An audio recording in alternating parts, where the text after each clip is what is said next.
15th. Elijah taken into heaven. 2 Kings chapter 2, verses 1 through 18. When the Lord was about to take Elijah up to heaven in a whirlwind, Elijah and Elisha were traveling from Gilgal. And Elijah said to Elisha, "Stay here, for the Lord has told me to go to Bethel." But Elisha replied, "As surely as the Lord lives and you yourself live, I will never leave you." So they went down together to Bethel. The group of prophets from Bethel came to Elisha and asked him, "Did you know that the Lord is going to take your master away from you today?" "Of course I know," Elisha answered, "but be quiet about it." Then Elijah said to Elisha, "Stay here, for the Lord has told me to go to Jericho." But Elisha replied again, "As surely as the Lord lives and you yourself live, I will never leave you." So they went on together to Jericho. Then the group of prophets from Jericho came to Elisha and asked him, "Did you know that the Lord is going to take your master away from you today?" "Of course I know," Elisha answered, "but be quiet about it." Then Elijah said to Elisha, "Stay here, for the Lord has told me to go to the Jordan River." But again Elisha replied, "As surely as the Lord lives and you yourself live, I will never leave you." So they went on together. 50 men from the group of prophets also went and watched from a distance as Elijah and Elisha stopped beside the Jordan River. Then Elijah folded his cloak together and struck the water with it. The river divided, and the two of them went across on dry ground. When they came to the other side, Elijah said to Elisha, "Tell me what I can do for you before I am taken away." And Elisha replied, "Please let me inherit a double share of your spirit and become your successor." "You have asked a difficult thing," Elijah replied. "If you see me when I am taken from you, then you will get your request. But if not, then you won't." As they were walking along and talking, suddenly a chariot of fire appeared, drawn by horses of fire. It drove between the two men, separating them, and Elijah was carried by a whirlwind into heaven. Elisha saw it and cried out, my father, I see the chariots and the charioteers of Israel." And as they disappeared from sight, Elisha tore his clothes in distress. Elisha picked up Elijah's cloak, which had fallen when he was taken up. Then Elisha returned to the bank of the Jordan River. He struck the water with Elijah's cloak and cried out, "Where is the Lord, the God of Elijah?" Then the river divided and Elisha went across. When the group of prophets from Jericho saw from a distance what happened, they exclaimed, "Elijah's spirit rests upon Elisha." And they went to meet him and bowed to the ground before him. "Sir," they said, "just as the word of the 50 of our strongest men will search the wilderness for your master. Just say the word, and 50 of our strongest men will search the wilderness for your master. Perhaps the Spirit of the Lord has left him on some mountain or in some valley." "No," Elisha said, "don't send them." But they kept urging him until they shamed him into agreeing. And he finally said, "All right, send them." So 50 men searched for 3 days, but did not find Elijah. Elisha was still at Jericho when they returned. "Didn't I tell you not to go?" he asked. Elisha's first miracles. 2 Kings chapter 2, verses 19 through 25. One day, the leaders of the town of Jericho visited Elisha. "We have a problem, my lord," they told him. "This town is located in pleasant surroundings, as you can see, but the water is bad and the land is unproductive." Elisha said, "Bring me a new bowl with salt in it." So they brought it to him. Then he went out to the spring that supplied the town with water and threw the salt into it. And he said, "This is what the Lord says. I have purified this water. It will no longer cause death or infertility." And the water has remained pure ever since, just as Elisha said. Elisha left Jericho and went up to Bethel. As he was walking along the road, a group of boys from the town began mocking and making fun of him. "Go away, Baldy," they chanted. "Go away, Baldy." Elisha turned around and looked at them, and he cursed them in the name of the Lord. Then 2 bears came out of the woods and mauled 42 of them. From there, Elisha went to Mount Carmel and finally returned to Samaria. Elisha helps a poor widow. 2 Kings chapter 4, verses 1 through 7. One day, the widow of a member of the group of prophets came to Elisha and cried out, "My husband who served you is dead, and you know how he feared the Lord. But now a creditor has come, threatening to take my 2 sons as slaves." "What can I do to help you?" Elisha asked. "Tell me, what do you have in the house?" "Nothing at all, except a flask of olive oil," she replied. And Elisha said, "Borrow as many empty jars as you can from your friends and neighbors. Then go into your house with your sons and shut the door behind you. Pour olive oil from your flask into the jars, setting each one aside when it is filled." So she did as she was told. Her sons kept bringing jars to her, and she filled one after another. Soon every container was full to the brim. "Bring me another jar," she said to one of her sons. "There aren't any more," he told her. And then the olive oil stopped flowing.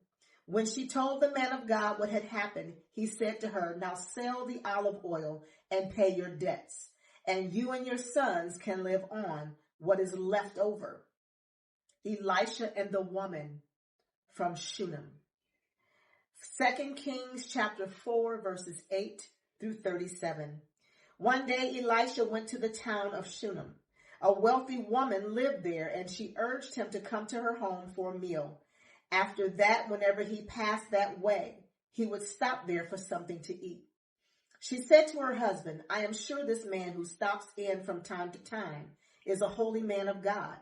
Let's build a small room for him on the roof and furnish it with a bed, a table, a chair, and a lamp. Then he will have a place to stay whenever he comes by." One day Elisha returned to Shunem and went up to this upper room to rest. He said to his servant Gehazi, "Tell the woman from Shunem I want to speak to her." When she appeared, Elisha said to Gehazi, "Tell her we appreciate the kind concern you've shown us. What can we do for you?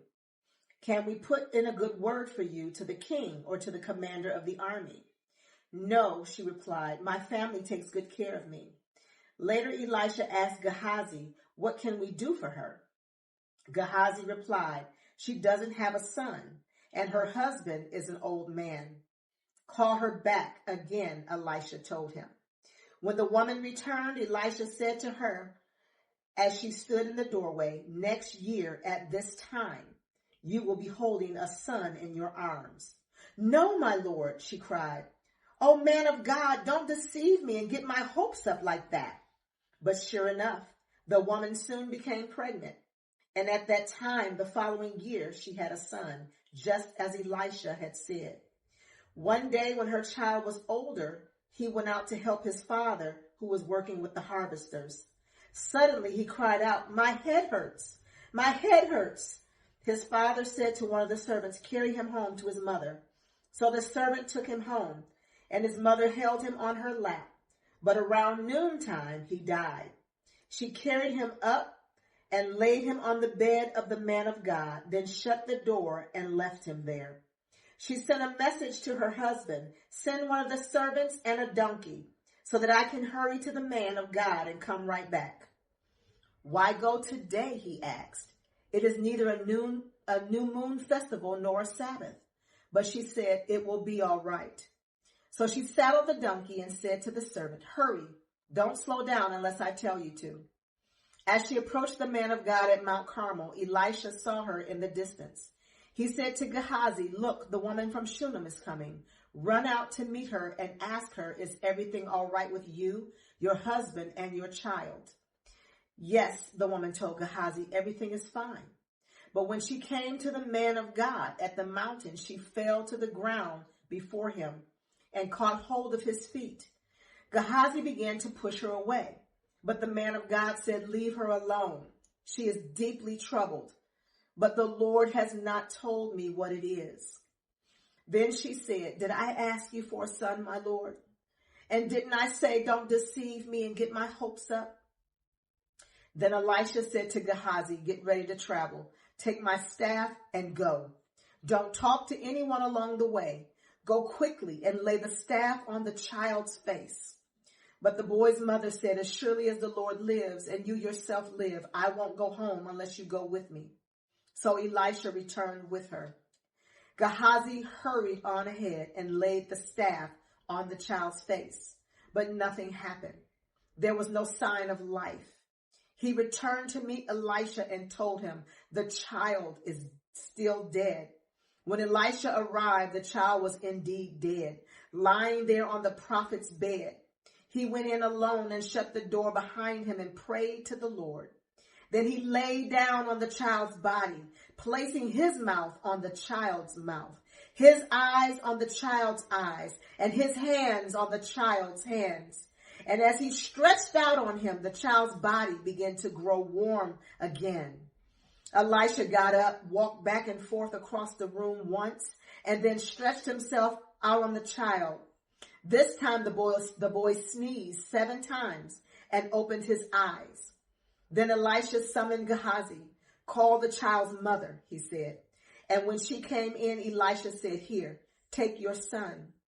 She fell at his feet, and bowed before him, overwhelmed with gratitude. Then she took her son in her arms and carried him downstairs. Miracles during a famine. 2 Kings chapter 4, verses 38 through 44. Elisha now returned to Gilgal, and there was a famine in the land. One day, as the group of prophets was seated before him, he said to his servant, put a large pot on the fire and make some stew for the rest of the group. One of the young men went out into the field to gather herbs and came back with a pocket full of wild gourds. He shredded them and put them into a pot without realizing they were poisonous. Some of the stew was served to the men, but after they had eaten a bite or two, they cried out, man of God, there's poison in this stew. So they would not eat it. Elisha said, bring me some flour. Then he threw it into the pot and said, now it's all right. Go ahead and eat. And then it did not harm them. One day a man from Baal Shalisha brought the man of God a sack of fresh grain and 20 loaves of barley bread, made from the first grain of his harvest. Elisha said, give it to the people so they can eat. What? His servant exclaimed. Feed 100 people with only this? But Elisha repeated, give it to the people so they can eat. For this is what the Lord says, everyone will eat, and there will even be some left over. And when they gave it to the people, there was plenty for all and some left over, just as the Lord had promised. May the Lord add a blessing to the reading and to the hearing of his holy word.